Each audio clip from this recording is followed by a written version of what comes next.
and I actually feel like there was no need. We were just running ourselves into the ground, and yeah. That's such a good one, because I think we've all sort of been forced to pause. Like, I guess there's some people that's businesses have, you know, gone crazy and they've sold tons more products or whatever because of what they do. But for a lot of us that are more service-based businesses, or like yourself in hospitality, you had no choice but to shut. And then you had that time to sit and think, like, what do I want my life to look like? And I feel like that too. I think I have this habit of, I think it happens when you work from home as well, where you go like, well, I could be working on my business. So you just open up the laptop again at night and you end up like, you don't take days off. Or like you were saying, you felt like, oh, we have to be open 7 days a week, but nobody's expecting that. It's like you put it on yourself. Yeah, totally. I mean, before lockdown, I was working on average about 60 hours in the shop. And then that's not even paperwork or anything, that's on floor, on service, about 60 hours, which is quite normal if you speak to people that own a business, especially a small business. But I'm really, that honestly, the forcing me to stop actually let me look at the bigger picture. And it's working out for me now anyway. More people are shopping local, which is nice. So that's working. But yeah, totally. So do you think, I guess, in speaking to your other friends in hospitality and in the industry, do you think that more and more people, I guess from the business ownership side, because if you're staff, you maybe don't have as much choice in the matter, but do you feel like across the board, more and more people are kind of stopping and thinking about having a better work-life balance then? Definitely. I mean, I've got one close friend who owns a cafe, and we were both sort of saying along the same thing. Like, I think the main thing is people aren't expecting as much from you as they were before.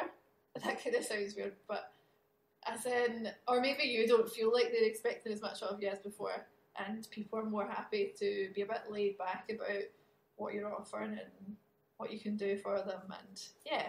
So, but no, I've heard that from a few business owners that's what happened, and they actually enjoy it now.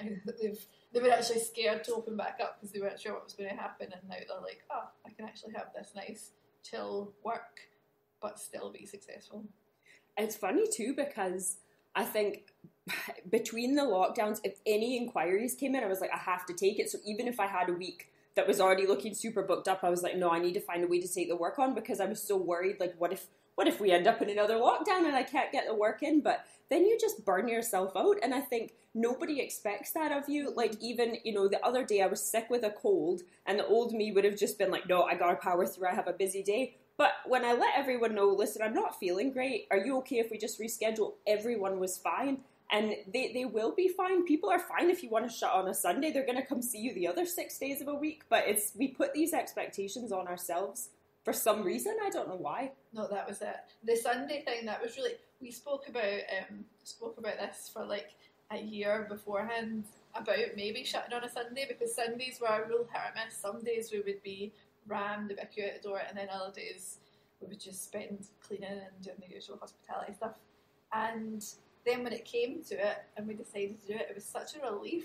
Like, it wasn't even, I think maybe a couple of people asked me about it, and then they were like, oh, okay, I'll just come on Saturday. Like, easy. And that's like a guaranteed day that I'll have with my husband or my friends or family. That day I'm off, no matter what.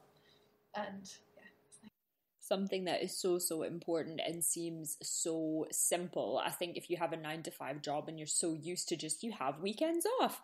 But when you run your own business, it's so much harder to check out. And I think especially when you work from home, whether you do that regularly or you have been during lockdown, it is far too easy to just pick up the laptop and get some work in on your supposed days off, which we really shouldn't do. We all need and deserve days off. And I know for myself, I've really learned this year that I am a lot more productive, and it's actually a lot more helpful to my business for me to take a day off, because then I don't end up in a burnout type situation.